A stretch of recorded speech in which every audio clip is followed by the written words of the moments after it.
요한복음 14장, 요한복음 14장 16절부터 20절 말씀을 통해서 하나님의 역사, 성령이라는 제목으로 함께 은혜를 나누겠습니다.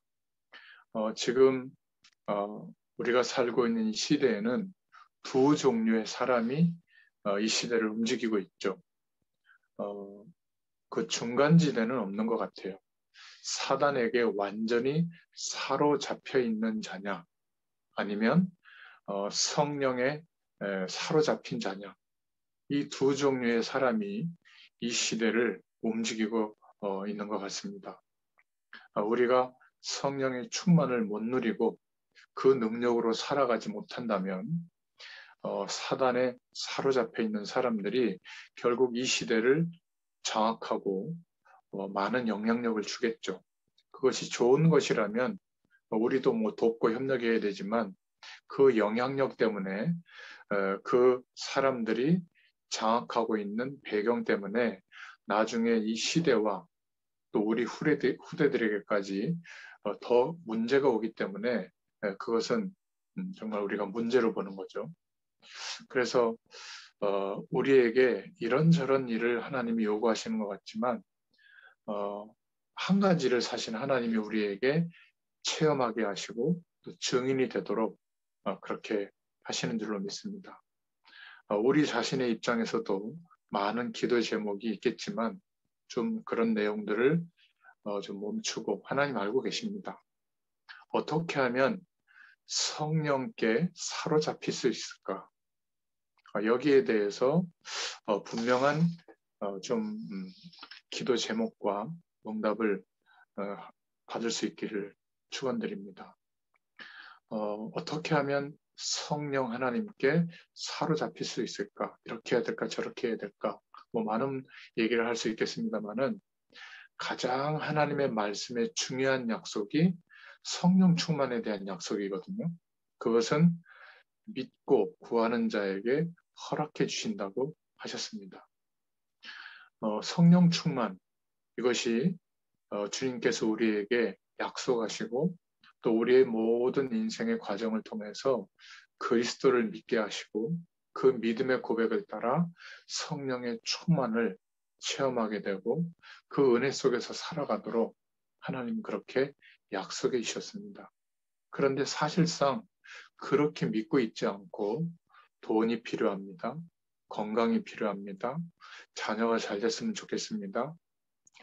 많은 사람들이 나를 보고 부러워할 만큼 좀 안락한 삶, 환경, 조건, 직업, 이것이 사실은 하나님이 주실 축복이라고 더 믿고 있기 때문에 그렇지 성령 충만에 대해서 정말 하나님의 약속으로 믿으면 그 응답의 역사가 시작이 되는데 실제로는 그렇지 않은 부분이 많은 것 같습니다.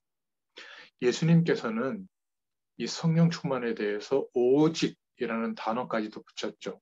사도행전 1장 8절에 보면 오직 성령이 너희에게 임하시면 너희가 권능을 받고 그때 하나님이 부어주시는 능력이 생긴다고 얘기했습니다.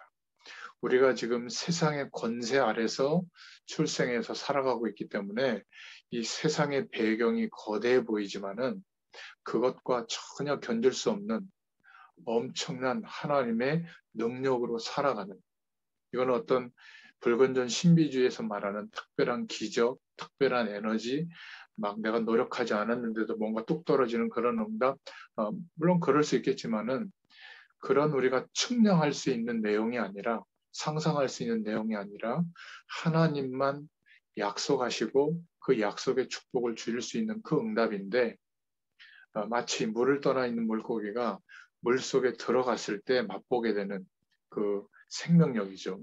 하나님을 떠나서 살던 우리가 비로소 예수 그리스도를 통하여 하나님과 함께하는 그 은혜와 연결되어졌을 때, 그 축복을 알게 됐을 때, 그때 회복되는 은혜와 축복, 또 어떤 만족감, 또 안식, 또 감사함, 감격, 이거는 세상 권세 아래서는 맛볼 수 없는 것들이죠.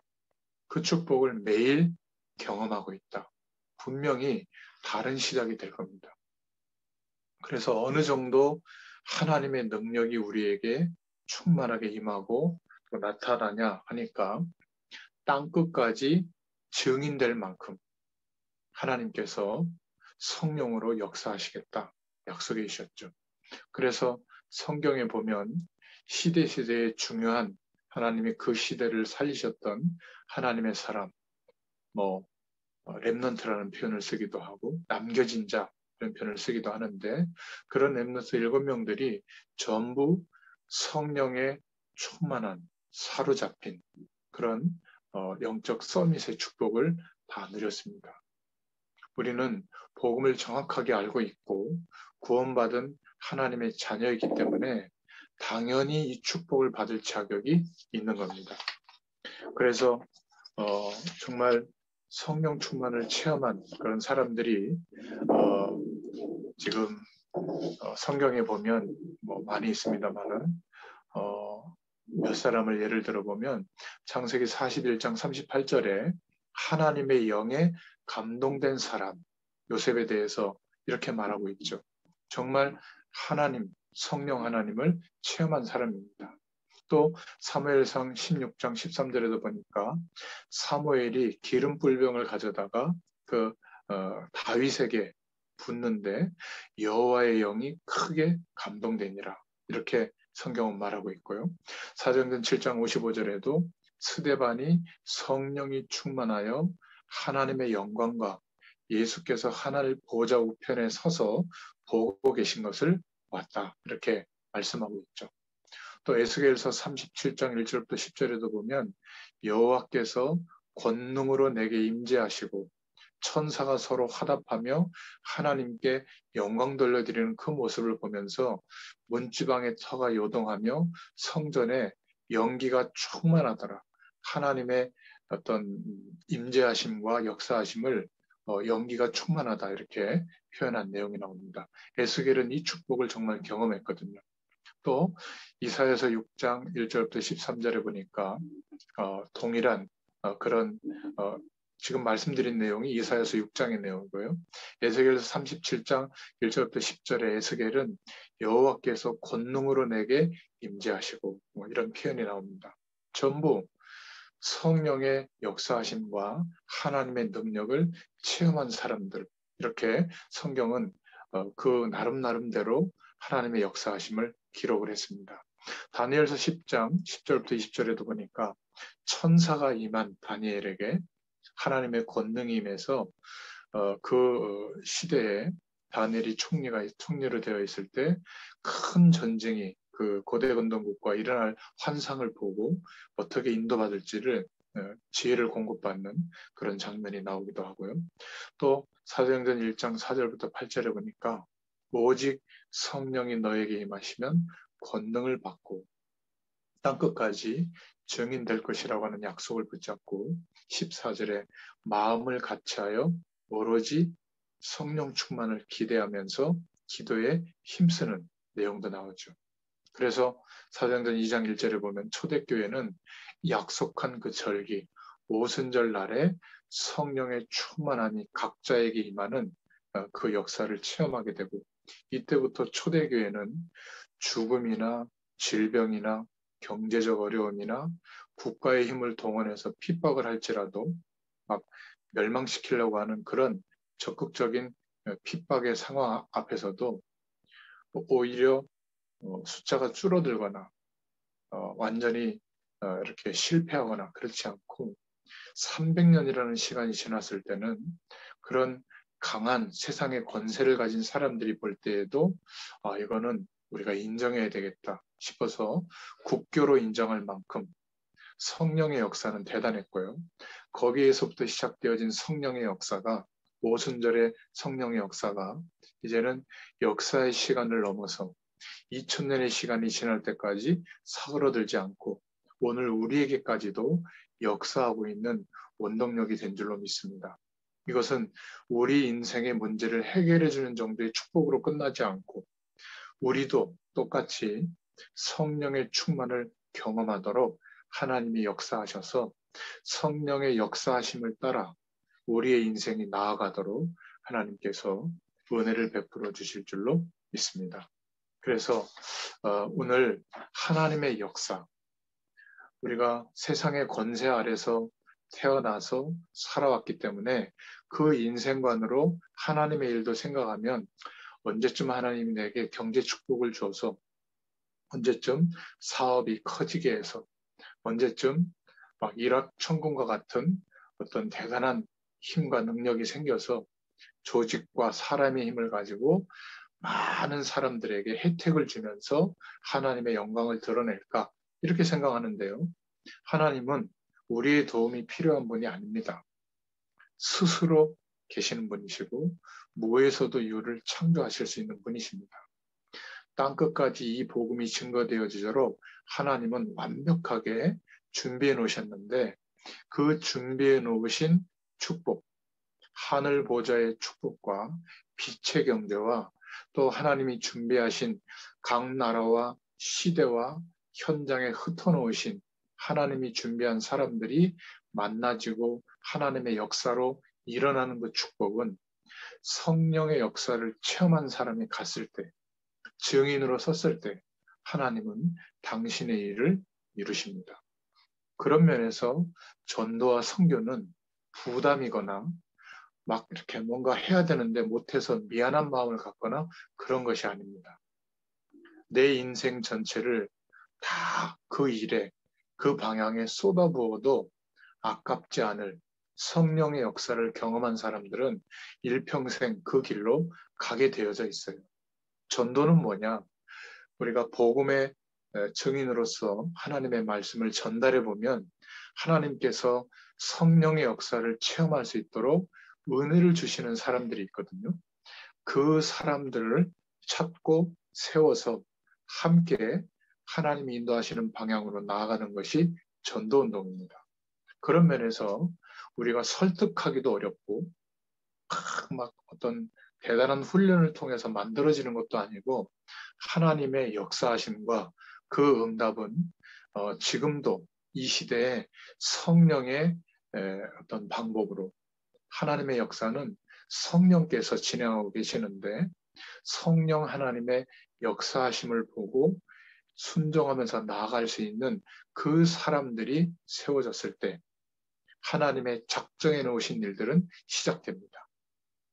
그래서 오늘 하나님의 역사, 성령이라고 하는 이 제목을 두고 우리가 중요한 기도 제목을 붙잡아야 되겠습니다. 첫 번째로 생각해 볼 것은 성령의 역사를 체험하는 세 가지 부분이 있는데 모든 면에서 성령의 역사가 일어나지만 세 가지 방향으로 일어납니다. 그 첫 번째는 성령의 내주입니다.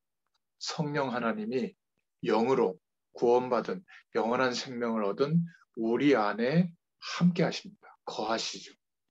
그래서 우리는 망할 수가 없는 거예요. 여러분, 때로는 우리의 현실과 우리의 조건과 우리가 겪고 있는 어려움과 환경 때문에 굉장히 낙심되고 힘들 때가 분명히 있습니다. 그러나 성령 하나님이 우리 안에 거하시기 때문에 우리는 망하는 존재가 아닌 거예요. 기억하시길 바랍니다. 성령 하나님이 우리 안에 있기 때문에 절대로 흑암 세력이 우리를 공격할 수가 없는 겁니다. 세상이 거대해 보이고 거기에서 역사하는 사단의 세력, 귀신의 세력, 악한 영의 세력들이 어마어마하게 보이고 영적으로 믿음이 없고 약한 사람들은 막 피하려고 하고 막 이렇게 십자가 긋고 성수 뿌리고 막 주문을 외우고 그래서 피해지는 게 아닙니다.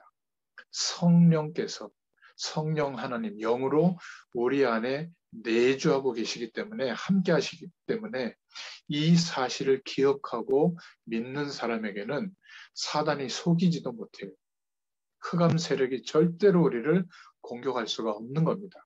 오늘 이 말씀을 들으시는 분들 중에 영적인 질병이 찾아와서 너무 힘들고 이상한 것이 보이고 이상한 음성이 들리고 막 영적으로 막 짓눌려 있는 사람들이 있다면 한 가지만 기억하세요. 예수 그리스도를 믿는 믿음 안에 있는 분이라면 성령께서 우리 안에 거하신다. 이것을 확신하면 절대로 흑암 세력은 우리를 공격할 수가 없는 겁니다. 그런데 이 사실을 믿지 않고 성공해야 되고 최선을 다해야 되고 아름다워야 되고 멋있어야 되고 사람들로부터 막 부러워할 만한 조건을 가져야 되고 이런 세상의 배경을 더 마음에 담고 성령께서 우리와 함께 거하시는 것을 인정하지 않고 안 믿으면 굉장히 곤란한 일이 생기는 겁니다. 하나님의 자녀인데도 그래요. 왕이 되어졌는데 왕의 태도와 왕의 역할과 그 짓을 안 하면 곤란한 인생이 되어지죠. 성령께서 우리 안에 내주하십니다. 그래서 성령의 역사를 체험하는 그 시작은 믿어야 돼요. 안 믿기 때문에 성령께서 인도하시는데 인도를 받을 수가 없죠. 너무 귀가 얇아서 우리 주변에 좋다고 하는 얘기, 요즘 뭐 유튜브에 뭐 뉴스에 여러 가지 핸드폰으로 보는 정보에 수많은 정보들이 밀려오는데 다 일견 의미들이 있지만 진리는 아닙니다. 그게 어떤 사람에게는 맞을 수도 있지만 안 맞을 수도 있거든요. 그렇잖아요. 개인마다 특성과 삶의 방향과 선택이 다 다른데 어떻게 똑같은 기준이 맞겠습니까? 맞지 않습니다. 건강에 대한 정보도 마찬가지고 자녀를 키우는 정보도 마찬가지고 인생의 어떤 경제 시스템을 만들어서 편안하게 사는 방법도 다 다른 거예요. 근데 그것을 더 신뢰하고 있고 성령의 인도하심에 대해서는 안 믿기 때문에 하나님께서 말씀으로 우리에게 역사하고 있고 인도하는 그 방향이 부딪혀 오는데도 그렇게 나아가지 못하는 겁니다. 그러니까 일주일에 한 번 시간을 정해서 하나님의 말씀을 생각하고 기도하는 이 시간, 이 시간도 그런 중심을 들이지 않으면 인도받기가 어렵죠. 아까 우리 조장 역할하고 있는 장재현 집사님이 이사도 말이지 여기에 말씀을 들으려고 오는 사명자들이 좀 편안하게 올 수 있는 그 거리를 생각하고 대중교통의 거리를 생각하고 집도 구했다. 이게 그냥 하는 말 같지만은요, 그게 참 쉽지 않은 얘기입니다. 시장이 가깝거나 쇼핑센터가 가깝거나 병원이 가깝거나 애들 학교가 가깝거나 아니면 여기 투자하면 집 가치가 얼마나 오를까 이거를 중심으로 집을 정하지 어떻게 하면 하나님의 영광을 위하여 우리가 살아갈까 생각해 보면 성령 인도 받을 수 있는 그 방향이 우리의 심령 가운데 깨달아져요. 거기에 따라갈 수 있는 사람은 성령께서 함께 하시는 그 음성과 은혜를 받으려고 하는 사람이기 때문에 그런 겁니다. 이미 우리는 그 방향 속에 있죠. 그러면 그 정도가 아니고 큰 능력인 성령의 충만함을 받을 수 있는 거예요. 그러니까 증인이 되는 것은 쉬운 겁니다. 내가 증인이 되려고 노력해서 어떤 업적과 결과를 만들어내려면 세상에서의 삶도 힘든데 하나님의 일도 그렇게 하려면 정말 고생스럽습니다. 그러니까 교회에서 보면 뭐 여전도 회장, 뭐 구역장, 아니면 뭐 교사, 뭐 찬양대 반주 이런 거한 뭐 그 하나님의 일, 뭐 봉사의 일을 한 3년 정도 하면 아예 그냥 교회도 안 나간다든지 교회도 바꾼다든지 뭐 그런 모습들도 봅니다. 왜냐하면 성령의 역사를 체험하는 증인으로서 인도받았다기보다 뭔가 남들이 하니까 또 저렇게 해야만 하나님이 복이 올 것 같으니까 뭔가 저건 감당해야 될 어떤 사명이 아닐까. 하나님의 역사하심과 은혜보다는 사명이 더 앞서서 의욕이 더 앞서서 내가 열심히 한 거죠. 반드시 한계가 옵니다. 결국 전도도 성령의 역사하심으로 하나님의 시간표가 보이고 또 그 사람에게 하나님께서 구원을 허락하시는 그 응답의 순간에 이상하게 내가 심부름하는 그런 선택을 하나님께 받는 게 전도죠. 결국 성령의 역사를 체험하는 세 가지 부분은 성령께서 우리 안에 거하심을 믿고 이 은혜가 누려질 때, 이 응답이 누려질 때 성령의 인도를 받고 성령의 충만한 능력을 소유하는 이런 하나님의 역사를 체험할 수가 있습니다. 자, 그러면 성령의 충만한 역사를 체험한다는 것은 막 뜨거워지고 방언 기도를 하고 예언을 하고 미래를 예측하고 막 내가 별 노력을 안 했는데 하나님이 막 확 막 삶을 살아가는데 좋은 응답을 주고 자꾸 이런 세상에서의 삶의 육신적인 부분의 획기적인 변화를 기대하는 쪽으로 성령의 충만을 기대하고 있는데 하나님이 믿음이 약한 자들에게는 그런 응답도 허락해 주시기도 하지만은 그것은 하나님의 말씀의 방향과는 좀 차이가 있는 겁니다. 성령의 충만을 체험하면 두 번째로 우리가 붙잡을 기도 제목이죠. 성경 말씀이 보여지기 시작합니다. 전에는 내가 힘든데 도움이 되거나 위로가 되거나 이 힘든 문제가 좀 극복될 수 있는 정도의 수단이 되는 말씀이었는데 성령의 충만함을 경험하면 가장 중요한 게 복음이 깨달아지도록 성경 말씀이 보여져요. 그리고 지금도 그 말씀은 옛날 말씀이 아니라 우리의 현실과 우리가 기도하고 있는 사람들과 현장에 하나님의 창조의 빛이 비춰지도록 하나님의 역사가 일어나도록 전도운동이 일어나는 그런 축복들이 우리의 삶에 나타납니다. 그래서 성경이 보여진다는 말은 뭔가 내가 복받고 성공하고 잘되고 이런 쪽의 말씀으로 우리를 주로 기대했는데 이제는 하나님의 약속으로 보여지는 겁니다. 바로 구약은 예수 그리스도께서 오실 메시아를 보내실 그 약속을 붙잡도록 왕들의 기록을 통해서도 설명하고 역사의 기록을 통해서도 설명하고 한 가문의 족장들의 이야기를 통해서도 설명하고 그리고는 예배드리는 방법 이렇게 저렇게 해라 하면서도 설명하고 하나님의 백성을 이렇게 인도하겠다. 또 너의 생활을 통해서도 설명하고 광야 생활을 통해서도 설명하고 전부 오실 메시아 그리스도에 대한 하나님의 약속을 설명한 게 구약의 말씀이구나. 이렇게 깨달아집니다. 결국 여인의 후손이 오면 뱀의 머리를 상하게 할 것이다. 그러니까 예수 그리스도께서 남자의 씨를 받고 태어난 남자의 후손으로 온 게 아니라 동정녀 마리아에게 성령으로 잉태되어져 오실 것을 창세기 3장 15절에 말씀하고 있죠. 너무 중요한 복음의 핵심입니다. 그래서 내가 이 시대에 하나님의 뜻을 나타내는 예수님이 했던 일을 대신하는 계시자다, 보혜사다, 남겨진 자다 이렇게 강조하는 사람들은 다 싹군이라고 보면 됩니다. 이 시대에 오고 오는 시대의 역사 속에 하나님의 영광을 드러내는 구원의 축복과 하나님의 역사가 일어나도록 중보하시는 자격이 있는 분은 예수님밖에 없는 겁니다. 왜죠? 성령으로 잉태되어서 오신 분. 남자의 씨를 받고 태어나서 죄와 한 몸이 되어져서 태어나서 출생한 그 어떤 사람도 그리스도가 되어질 수가 없기 때문에 구약은 오실 메시아에 대해서 죽으시고 부활하시면서 그리스도의 일을 이룰 것인데 그 영원한 대속제물이 되어질 수 있는 분은 바로 동정녀 마리아에게 나시고 예수님밖에 없다. 그 사실을 아예 처음부터 증거하고 있는 거죠. 창세기 6장 14절에도 똑같은 내용입니다. 방주에 들어가라.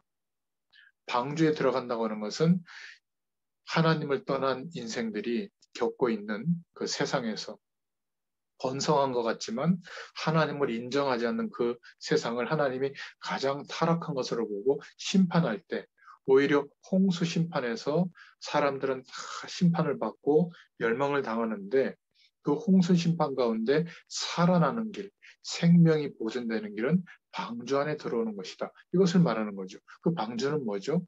오실 메시아, 예수 그리스도를 말씀하고 있는 겁니다.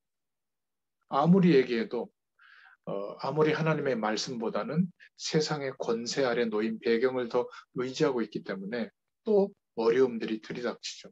재앙이 오죠. 세상의 권세 아래서 잘 되는 것 같은데 재앙의 연속입니다. 인류 역사는. 거기에서 해방되는 길을 알려주시려고 창세기 12장 1절부터 3절에 한 사람을 지명해서 부르죠. 아브라함입니다. 그래서 아브라함에게 약속한 축복이 복의 근원 되도록 하겠다. 너 안의 후손을 통해서 열방이 이 복을 얻도록 하겠다. 무슨 말이죠? 무엇을 하면 내가 내게 지시할 땅으로 가면 그 방향은 가나안 땅입니다. 가나안 땅은 예수님이 탄생하실 곳 팔레스틴의 지명인데 거기에 가서 정착하고 사는 것이 복음을 붙잡는 행위였어요. 그 방향이 우리로 말하면 세계복음화의 방향인 겁니다. 성공하고 잘되고 자손을 번성시키고 이 목적이 아니라, 그래서 아브라함도 처음에는 방향을 모르고 헷갈려 하다가 한 25년 만에 드디어 깨닫게 되고 정말 마물의 수풀에서 단을 쌓으면서 하나님의 역사하심과 은혜를 누렸죠. 그리고 남긴 응답이 바로 이삭 하나 남긴 겁니다. 하나님의 역사는 민족을 이루고 막 어마어마한 막 변화를 일으키고, 그게 아니라 그렇게 아브라함이 믿음의 조상인데 받은 응답은 약속대로 100세에 아들 하나 남기고 간 겁니다. 우리도 우리 인생을 통해서, 만약에 우리 한 사람을 통해서 이 성령 충만을 체험하면 하나님의 언약의 흐름이 전달되는 후대들로, 이 언약의 흐름을 전달할 수 있는 현장에서 만난 사명자와 제자를 남기는 이런 축복이 우리에게도 일어나게 될 줄로 믿습니다. 그래서 구약은 아직 메시아, 그리스도가 오지 않았는데 그 메시아를 말하고 있는 약속, 그림자라고 표현할 수 있겠죠. 그 그림자의 역할을 하는 약속의 내용만 붙잡았는데도 하나님의 임재하시는 역사가 일어났습니다. 양의 피를 뿌려라. 예수님의 죽으심과 부활을 생각하도록 미리 번제를 드리게 했죠. 그것만 붙잡아도 하나님의 축복을 누렸습니다.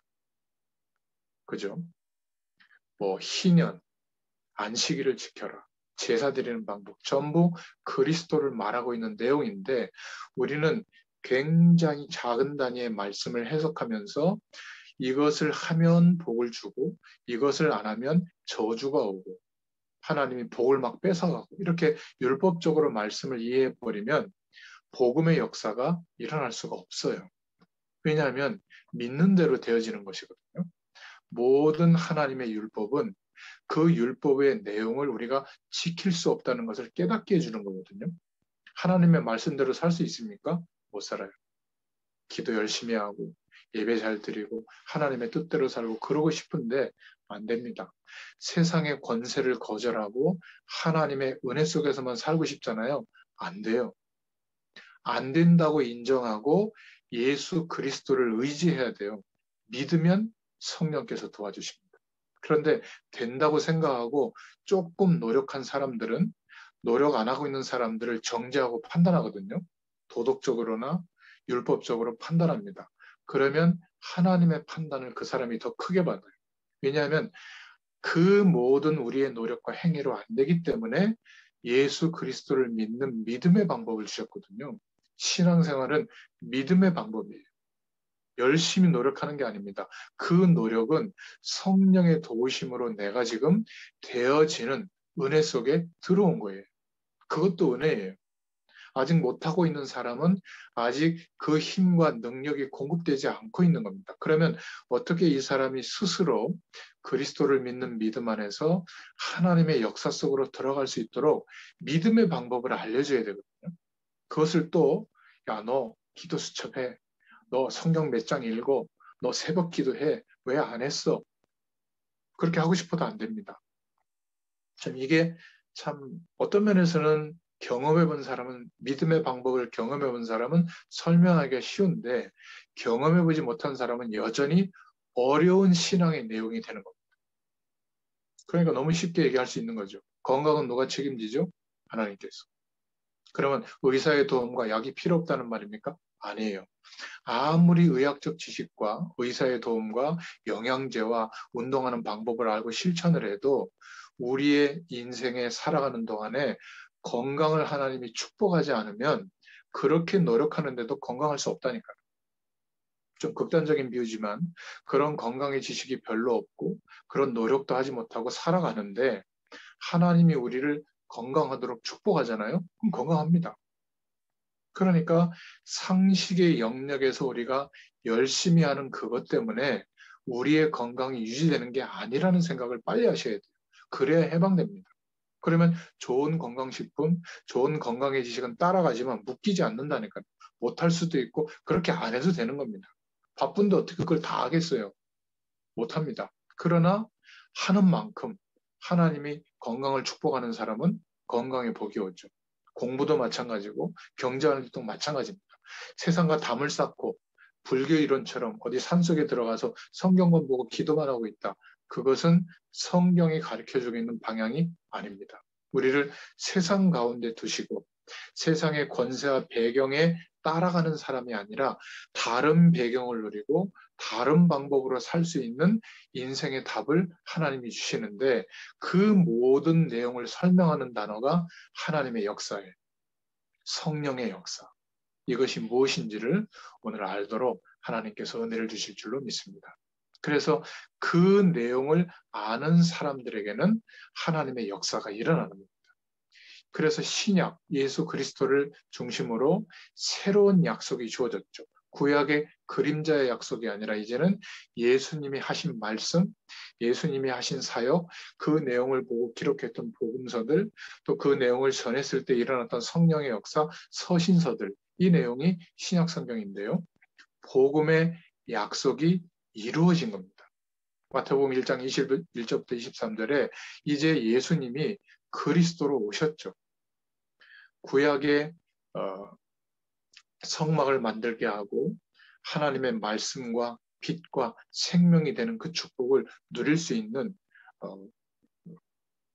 그 성막 안에 뭐 떡상도 있고 등대도 있고 또 하늘 보좌의 축복을 나타나는 지성소가 있고 그랬습니다마는 그 내용이 이제는 예수님이 오심으로 이제는 성소를 통해서만 하나님을 만나는 게 아니라 예수님을 만났을 때 예수 그리스도의 복음을 만났을 때 이제는 예수 그리스도의 이름으로 하나님의 임재하심과 말씀과 생명과 창조의 빛이 우리에게 임하게 되는 줄로 믿습니다.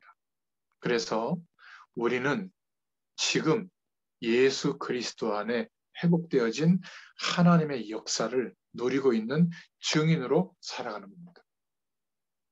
그 증인으로서 말해주는 내용을 복음이라고 해요. 이걸 보고 전도라고 합니다. 구원의 길을 외워서 전달할 수도 있겠지만은 복음의 메시지는 그렇게 어렵지 않아요. 그거 문제가 안 돼. 하나님이 당신과 함께하면 괜찮아져요. 근데 이런 하나님의 말씀의 이유가 있습니다. 이제는 설명할 수 있거든요. 증인은. 그렇잖아요. 어떤 맛있는 음식점에 가서 먹어봤더니 너무 맛있는 거예요. 그것을 설명하기는 쉬워요. 그런데 그것을 설명하는 방송에 어떤 막 칼럼니스트가 어느 식당에 갔더니 이런 맛인데 그거를 보고 내가 다른 사람에게 설명하려면 빈약합니다. 그걸 잃어버리지 않기 위해서 외워야 돼요. 그죠? 그 외워서 설명한들 뭔 역사가 전달이 되겠습니까? 성령의 역사는 체험할 때, 응답을 누릴 때 증인으로 움직이게 됩니다. 그래서 성령 충만 받으면 가장 먼저 모든 문제의 해결인 복음의 비밀이 보이기 시작합니다. 믿음의 근거가 되는 복음, 예수님이 하신 그리스도의 일이 깨달아지고 이것이 하늘과 땅의 모든 문제를 해결하는 열쇠가 되는구나. 이 사실을 믿게 된 것이 가장 큰 축복이구나. 이런 비밀들이 보이게 됩니다. 누가 성령의 역사를 맡겠습니까? 누가 성령의 능력을 대적하겠습니까? 이때부터 우리의 인생이 하나님의 역사하신 구원의 역사와 그 여정에 연결되어져서 전도 운동이 일어납니다. 왜냐하면 내게 성령의 충만함과 역사하심에 대한 증거가 있기 때문에 증인으로 하나님이 세우시죠. 이게 성령 충만입니다. 막 여러 가지로 막 대단한 것을 기대하는 것 같지만은 성령 충만 받으면 권능을 받고 증인이 될 것이다. 권능 받는 것도 중요하지만 더 중요한 것은 증인이 될 것이다. 이런 축복들이 보여지게 됩니다. 자, 그러면 어떻게 성령 충만을 체험할 것인가? 결론부터 말씀드리면 하나님의 약속이기 때문에 믿으면 됩니다. 하나님의 영으로 충만한 역사를 우리에게 은혜로 응답으로 주실 것이다. 근데 여기서 착각하는 게 있는데 꼭 몸으로 체험을 하려고 하니까 안 믿어지는 거예요. 성령이 역사할 때 몸으로 체험될 수도 있고 안 될 수도 있습니다. 어떤 면에서는 몸으로 체험이 안 되는 게 몸으로 체험되는 것보다 나을 수도 있어요. 왜 그러냐면 막 몸이 떨리고 뜨거워지고 방언 기도가 터지고 막 어떤 환상이 보이고 음성이 들리고 자꾸 이런 영적 현상을 체험하는 것을 성령 충만이라고 자꾸 착각을 하면 몸으로 체험된 건 착각이 자꾸 올 수가 있는 거예요. 막 내가 대단한 사람이 된 것 같고 하나님이 나를 통해서만 계시하는 것 같고 이런 불건전 신비주의로 갈 가능성이 많습니다. 자, 그러면 가장 성령의 충만한 체험은 어떤 것인가? 바로 복음의 비밀 속으로 자꾸 들어가게 되는 그런 결과로 오는 것이 가장 큰 체험이에요.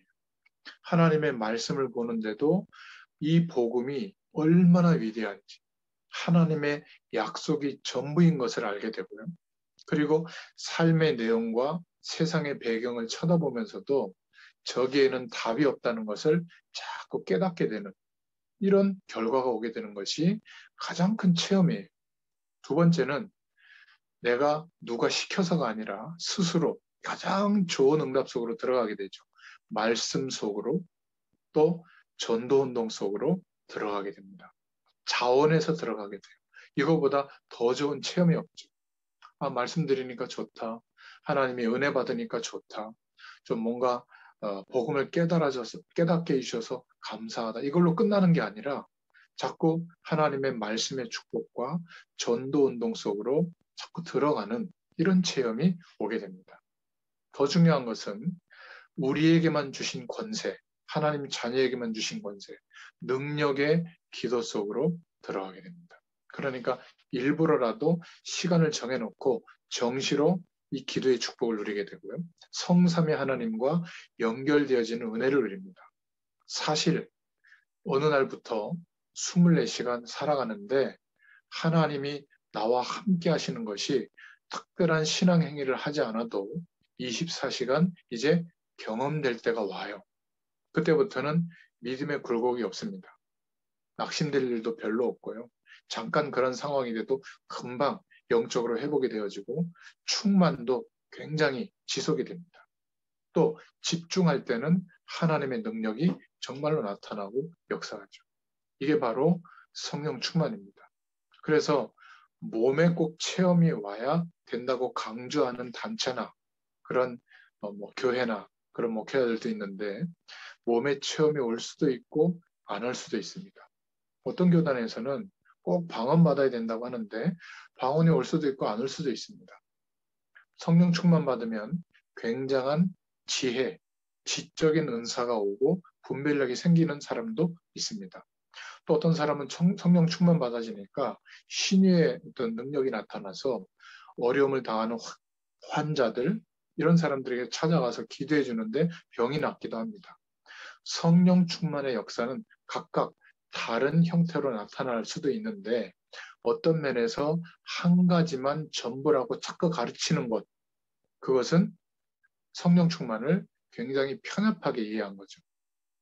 성령의 충만은 여러 가지로 역사가 일어날 수 있는 겁니다. 꼭 기억하시길 바랍니다. 조금 우리가 참고할 것은 성령 충만에 대한 신학적인 견해들이 있는데 우리가 현장에서 우리가 복음 운동하고 또 성령의 역사를 증거하려면 알아야 되겠죠. 단해설이라는 게 있습니다. 박형룡 그런 목사님 신학자가 있는데 그런 분이 주장했고요. 장로교단의 합동 측, 고신 측에서 주로 주장하는 내용입니다. 단해설. 신학자들이 뭐라고 얘기하냐면 마가다락방에 성령이 임했기 때문에 끝난 거다. 더 임할 이유가 없다. 성령은 한 번 임하면 하나님이신데 계속 역사하는 것이지 뭐 자꾸 이렇게 성령 충만을 받으라고 하느냐. 끝난 것이다. 이거를 강조하는 게 단해설이에요. 그런데 또 반대로 좀 대립하고 있는 각도에서는 아니다. 지금도 성령 체험해야 된다. 순복음 같은 데서는 또 전 세계 펜타코스탈이라고 하는 뭔가 막 뜨거움을 강조하는 그런 교단들에서는 찬양도 막 굉장히 뜨겁게 하고요. 막 통성기도로 막 부르짖고 예배 때마다 막 신유의 어떤 체험도 많이 시키는 그런 단체에서는 반복설을 많이 얘기합니다. 주로 이제 한 번 임했기 때문에 더 이상 뭐 성령 받으려고 뭐 노력할 필요가 없다. 그럼 그건 못 받았다는 얘기인데 그렇지 않다. 이렇게 합동 측, 고신 측에서 주장하는데 여기에 약점은 안 그래도 기도하기 싫은데 어차피 기도할 줄 모르는데 안 하고 가만히 있으면 되잖아요. 그래서 분위기가 좀 처지고요. 굉장히 좀 보수적인, 막 뭔가 이렇게 근엄한 이런 분위기에 교회의 색깔을 띠게 됩니다. 지금 하나님의 역사하심과 성령의 역사하심과 도우심이 필요한데도 이런 어떤 신학적인 배경 때문에 막 뜨겁게 기도한다든지 적극적으로 하나님을 향하여 막 구한다든지 또 성령의 역사하심이 지금도 나타나고 있는데 굳고 그것을 부인하는 이런 모습을 띠기도 하죠. 그런데 또 반복설, 지금도 막 체험하지 않으면 안 된다. 순복음 측에서 주로 주장하는데 나쁜 건 아닙니다. 그런데 이게 어떤 문제가 오냐면 너무 영적인 것을 하나님의 역사를 육신적으로만 체험하려고 하는 거예요. 그러니까 내 몸에 반응이 일어나거나 내 삶에 육신적인 어떤 결과가 오는 쪽으로 집중시키다 보니까 오류가 생기기 시작하는 거예요. 왜냐하면 복음이 없어도요. 이 영적인 현상은 무당도 체험할 수 있거든요. 귀신의 역사가 일어나고 있기 때문에 그래요. 제가 보기에는 순복음 출신 가운데 성령 충만한 체험을 했다고 하는 사람 가운데 복음을 모르는 사람들이 꽤 있습니다.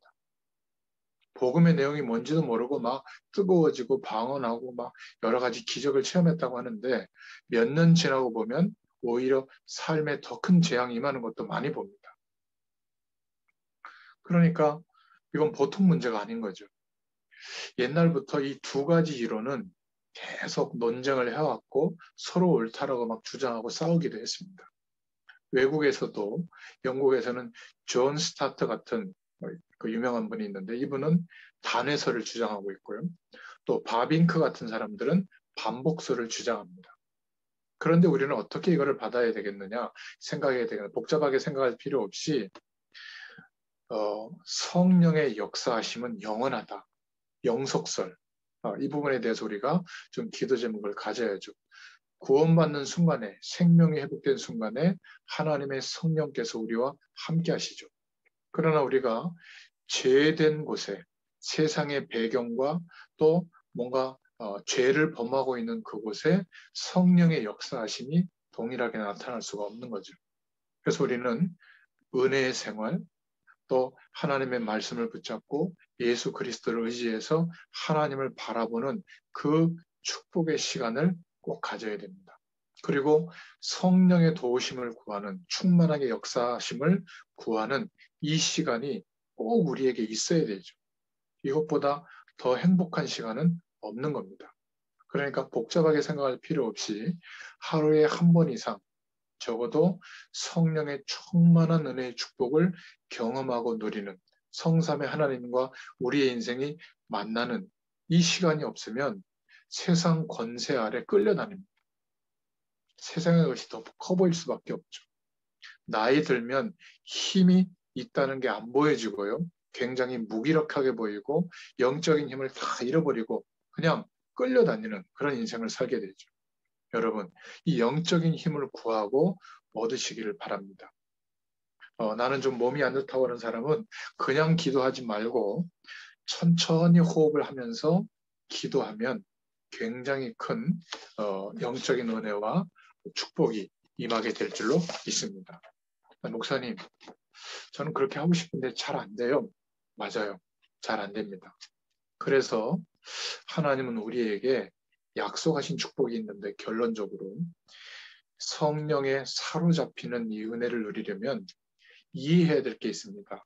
첫 번째로 이해해야 될 것은 뭐냐면 나의 영적인 상태가 나의 어떤 육신적인 상태가 약간 좀 우울증은 아닌데 우울감이 있다든지 이렇게 기분 좋았다가 안 좋았다가 이렇게 좋을 상태에 있는지 아니면 약간 정신병이 나쁜 건 아니거든요. 정신에 문제가 온 거니까 뭔가 이렇게 내 나름대로 막 끊임없이 생각 속에 사로잡혀 있다든지 아니면 너무 무기력과 공포가 몰려오는 공황 상태에 있다든지 더 나아가서 막 극단적으로 어떨 때는 생각이 막 분열되고 내가 내 의지를 통제할 수 없는 상태가 있다든지 괜찮습니다. 뭘 이해해야 되냐면 지금 세상에서는 하나님 밖의 세상에서도 사람들이 너무 힘드니까 그런 문제를 해결해 보려고 찾은 나름대로의 방법이 명상입니다.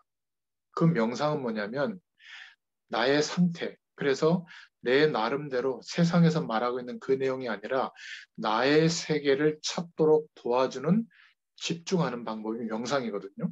근데 그건 위험합니다. 하나님과 함께하는 축복 속에 있어야 인간은 정상이 되는데 하나님 없이 나만의 고요한 세계를 찾는다? 그러면 완전히 사단에게 사로잡히는 상태가 되거든요. 그래서 위험한 거예요. 그때 공급되는 창조적인 생각, 창조적인 능력이 아니라 더 하나님 없어도 살만한 세상을 만들어내는 능력이 나타나거든요. 노아 시대와 같이 심판이 임할 수도 있습니다. 그런데 묵상은 뭐냐면 성경에서 말하는 묵상은 나의 조용한 고요한 세계를 찾는 게 아니라 하나님이 내게 예비해 두시고 축복하실 하나님의 세계를 찾는 게 묵상이에요. 그래서 하나님의 세계를 찾으려고 기도하는 시간, 말씀을 생각하는 시간, 하나님을 바라보는 시간, 이게 치유되는 첫 번째 조건입니다. 이걸 먼저 이해해야 돼요.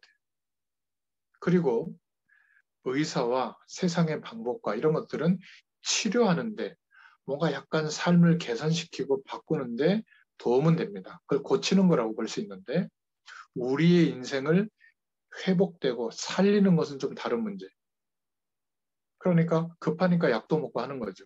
급하니까 과외도 하고 그러는 거죠.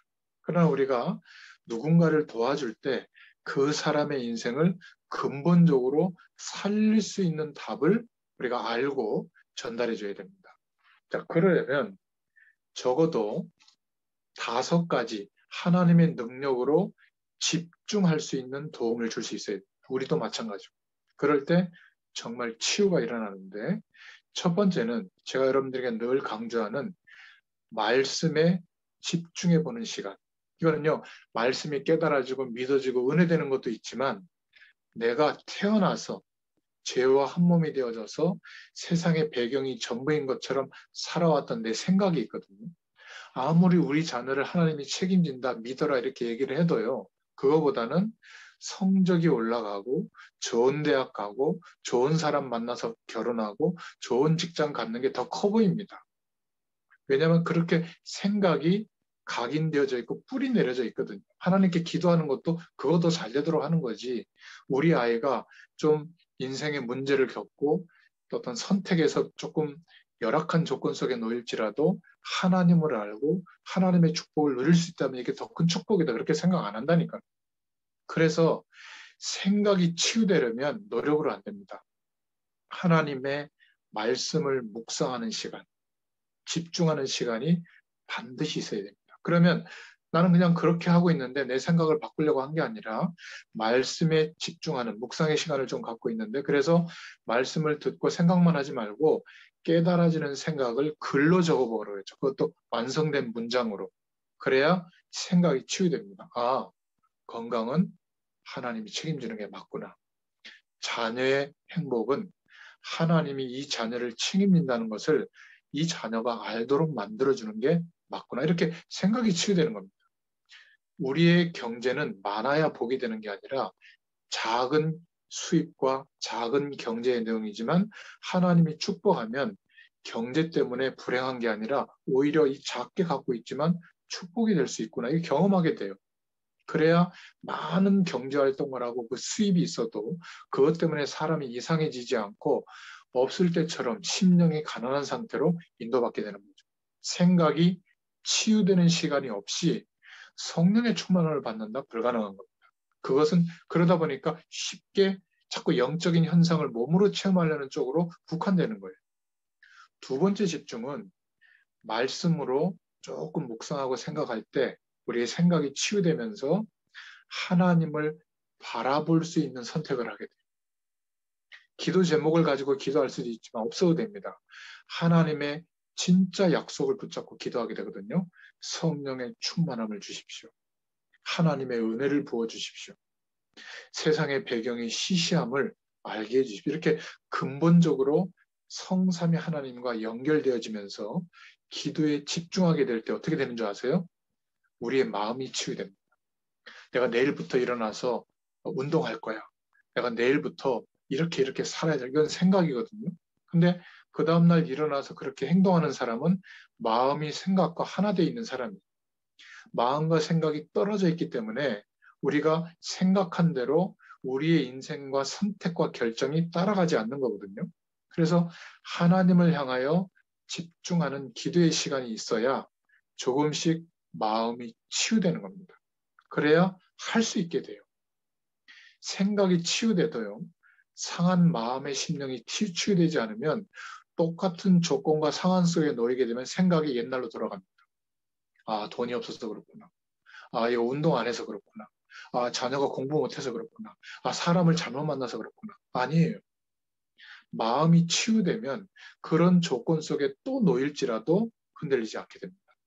그래서 말씀과 기도에 집중하는 것은 뭐 어마어마한 기적과 능력을 체험하기 이전에 생각이 치유되고 마음이 조금씩 치유되는 시간을 갖는 거예요.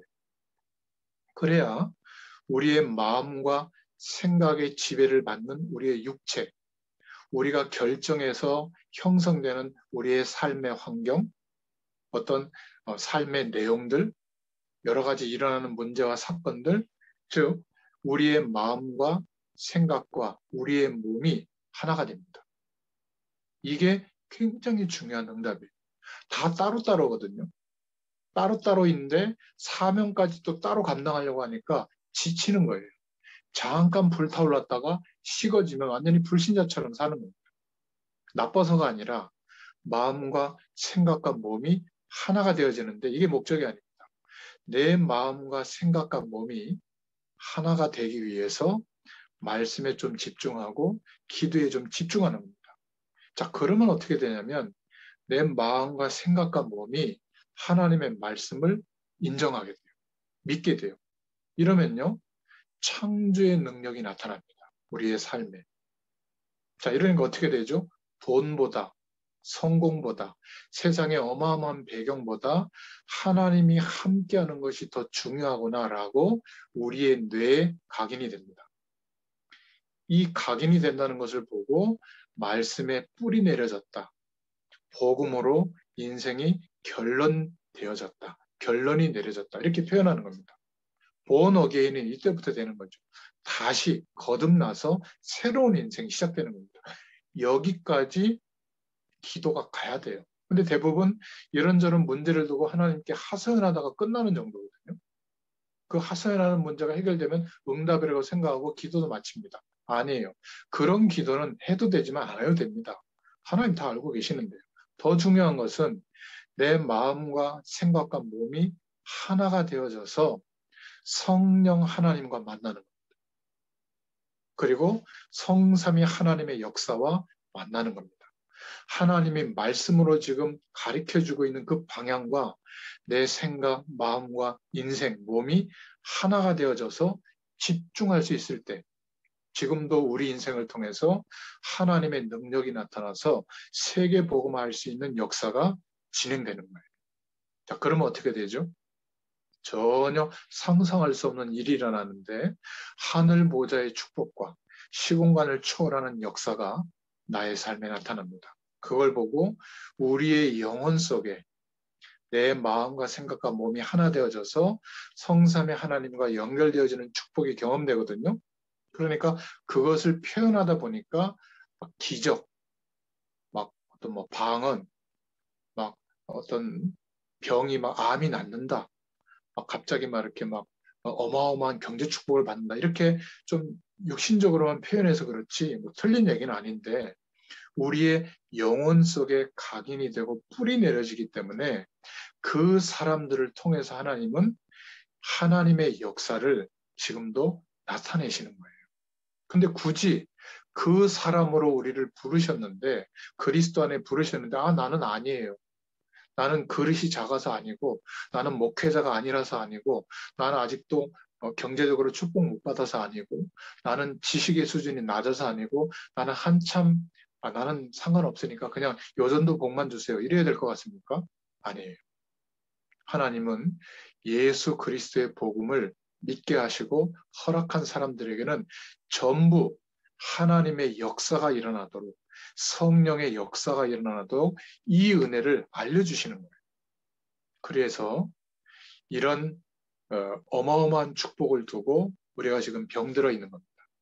이런 어마어마한 축복을 하나님이 경험시키시려고 어려움 속에 하나님이 두신 거예요.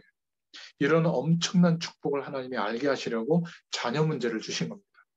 그래서 우리가 지금 겪고 있는 삶의 내용은 시간이 많이 걸린다기보다는 너무 가볍게 생각해서는 안 되는 거예요. 어느 날 우리의 마음, 생각, 인생의 내용 전체가 성삼위 하나님과 하나 될 때 어떤 일이 벌어지는 줄 아세요? 말하는 대로 됩니다.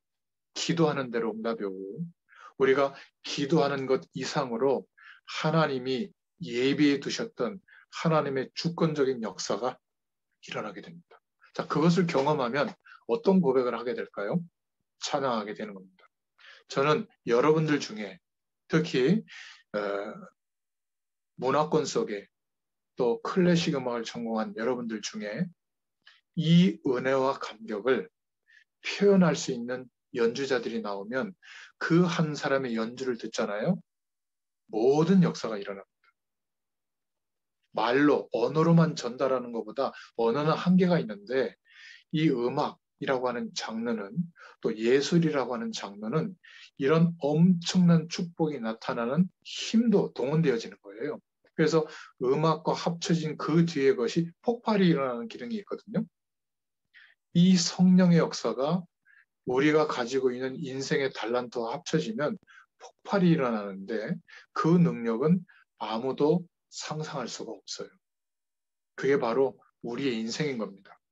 어떤 분들은 아이 낳고 아이 키우고 결혼하고 이제 50대에 접어들면서 또는 60대에 접어들면서 나는 이제 그냥 건강 유지하고 그냥 꽃 보러 다니고 뭐 산책하고 맛있는 거 먹고 그냥 뭐 얼굴에 생긴 뭐 점이나 좀 빼고 좀 통장에 좀 돈 생기면 그거 좀 이렇게 좀 명품 한두 개 사가지고 좀 품위 좀 유지하고 좋은 음악회나 좋은 어떤 미술관이나 이런 데 가서 좀 품위 있는 문화생활 유지하고 이렇게 사는 게 행복한 게 아니에요. 그건 몇 년 하면요 지칩니다. 우울증 와요. 인간은 그런 존재가 아닙니다. 특히 그리스도 안에 회복된 우리는 하나님의 역사하심을 경험해야 돼요. 하나님 그 축복을 주신다는데 왜 그 축복만 기대하지 않는지 모르겠어요. 기대하세요. 그리고 구하세요. 성령의 역사를 경험하게 될 줄로 믿습니다. 이 은혜의 축복을 누리는 증인이 되기를 바랍니다. 지금까지 우리가 살아왔던 모든 인생의 시간이 이 축복을 누리도록 하나님이 준비해 주신 거예요. 아직 하나님의 역사는 서론적으로 시작도 안 된 겁니다. 우리의 인생에 믿으세요. 지금까지는 나의 힘과 젊을 때는 나의 열심과 나의 도전의식과 내게 조금 그 노력에 걸걸어 얻어진 달란트와 기능 때문에 하나님의 일을 할 수 있다고 생각했다면 이제는 다 포기했잖아요. 진짜 하나님의 시간이 된 거예요. 성령의 역사가 경험되어지면 하나님이 우리에게 주장하신 성령에 사로잡혀서 하나님의 일을 감당하실 시간이 온 거예요. 근데 거꾸로 생각하죠. 이제는 우리 후대들을 통해서나 그 일을 할까? 아니에요. 후대들은 아직 한참 멀었어요. 뭔 세상을 알겠습니까? 우리가 이제 그 시간이 온 거예요. 아시겠습니까? 너무 자녀들에게 집착하지 마시고 가만둬도 돼요. 그냥 믿고 지지해줘만 해도 우리가 잔소리하면서 막 열심히 키우는 것보다 훨씬 잘 됩니다. 너무 그런 거에 스트레스 받지 말고 경제적인 것도 마찬가지예요. 내가 이 축복을 하나님께 못 받아서 세상에서 그 시스템이 없어서 하나님의 영광을 못 드러낸다 하는 역사할 겁니다. 믿으세요. 그거보다 제가 여러분들에게 꼭 오늘 말씀드리고 싶은 것은 하나님의 역사를 믿는 우리가 모른다면 누가 설명할 수 있겠습니까? 이 은혜의 증인으로 하나님 우리를 부르신 줄로 믿습니다. 기도하겠습니다. 하나님 감사합니다. 오늘도 귀한 은혜의 시간을 주셔서 정말 감사드립니다. 다른 것의 증인이 아니라 세상 배경 가운데 최선을 다하고 인생 전체를 쏟아붓지만 언제나 재앙 속에 직면하는 인생들 앞에, 세상 앞에 하나님의 역사하심으로 사는, 성령의 역사하심으로 인도받는 증인으로 우리를 부르시고 인도하시는 줄로 믿습니다.